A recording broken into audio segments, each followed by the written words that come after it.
Assalamualaikum warahmatullahi wabarakatuh. Salam sejahtera untuk kita semua. Terima kasih kepada Bapak dan Ibu yang telah meluangkan waktu dan kesempatannya pada sesi parenting kali ini. Pada kesempatan kali ini, kita akan membahas modul 5, yaitu bagaimana cara memenuhi gizi anak secara optimal. Sesuai dengan framework Early Childhood Care, Nutrition and Education, gizi dan kesehatan merupakan salah satu pilar utama dalam mendukung pertumbuhan dan perkembangan anak. Pembahasan pada modul 5 ini terdiri dari 5 topik, yaitu pertama, pengantar gizi seimbang, kedua, memahami anak makan, yang ketiga, menyusun belanja makanan, yang keempat, catatan harian si kecil tentang pola makan, dan yang kelima, memasak makanan padat gizi. Namun, pada kesempatan kali ini kita akan membahas topik 1, yaitu pengantar gizi seimbang.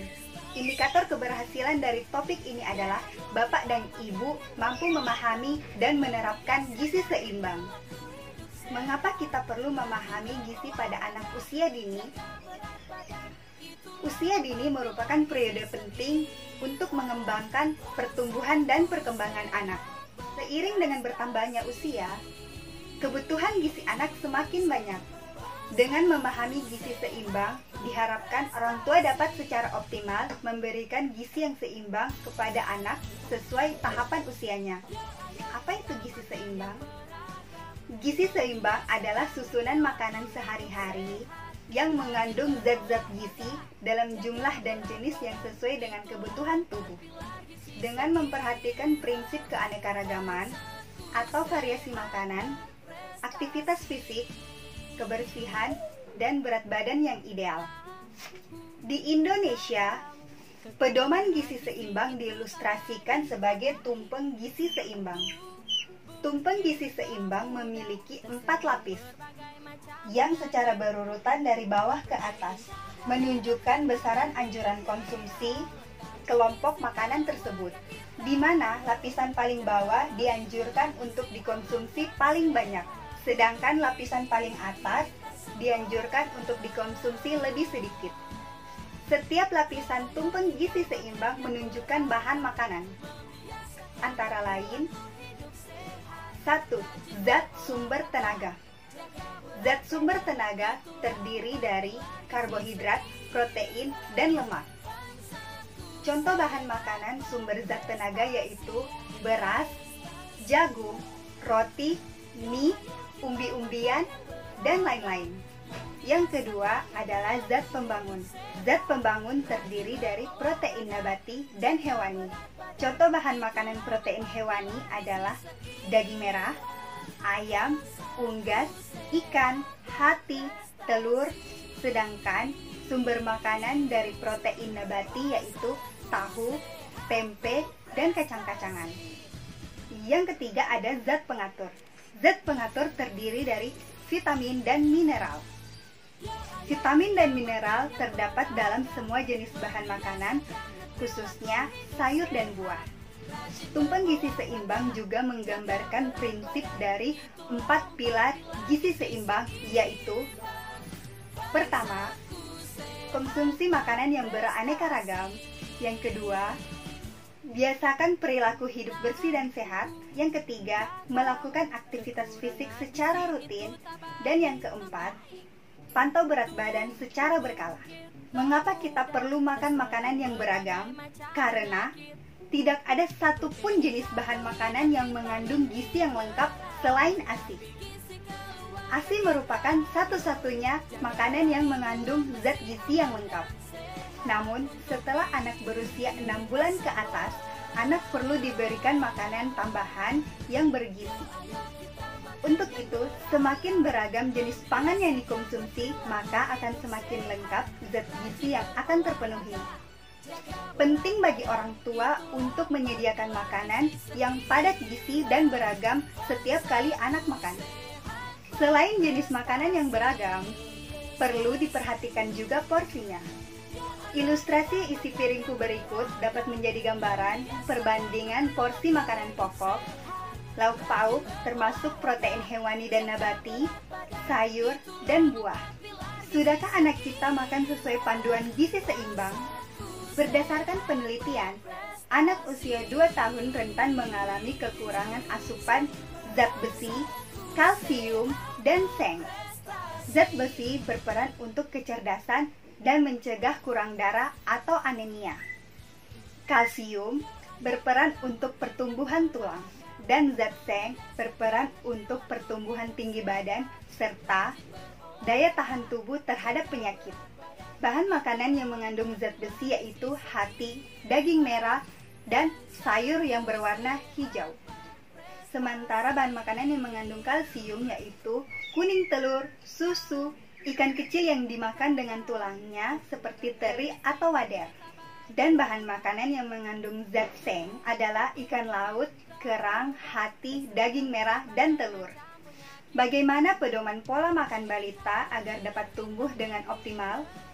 Berikut ini adalah pesan pedoman pola makan balita usia 6-23 bulan, yaitu 1. Tetap memberikan ASI sesering yang anak minta. Yang kedua, berikan air minum yang sudah dimasak sampai mendidih. Yang ketiga, memberikan anak makanan utama 2 kali sehari dan makanan selingan 1 kali sehari untuk usia 6-8 bulan, serta makanan utama 3 kali sehari dan selingan 2 kali sehari untuk anak usia 9-23 bulan. Yang keempat, berikan lauk pauk sumber protein nabati misalnya tahu tempe atau protein hewani misalnya ikan, hati, telur, ayam, dan lain-lain. Yang kelima, tambahkan taburan abon hati atau abon ikan teri setiap kali makan untuk meningkatkan asupan zat besi, seng, dan kalsium. 1 sendok teh per hari boleh lebih. Yang keenam, berikan sayur setiap hari 2 kali sehari. Contohnya capcay, campuran tahu, hati pentol, dan lain-lain. 1 centong sayur per hari boleh lebih. Dan yang ketujuh, pilih jajanan atau snack yang padat gizi, misalnya kue kering keramba, biskuit fortifikasi, pentol ikan, dan buah-buahan. Cookies keramba 1 kali per hari boleh lebih. Biskuit fortifikasi 1 bungkus per hari boleh lebih. Berikut adalah contoh pedoman pola makan untuk anak usia 2-6 tahun.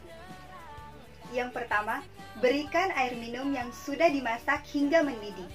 Yang kedua, berikan anak makanan utama 3 kali sehari dan selingan 2 kali sehari.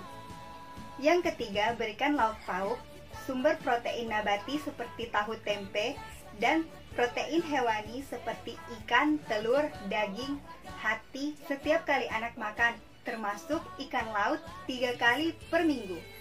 Yang keempat, tambahkan taburan abon hati atau abon ikan tiap kali anak makan untuk meningkatkan asupan zat besi dan zat seng. 1 sendok teh per hari boleh lebih.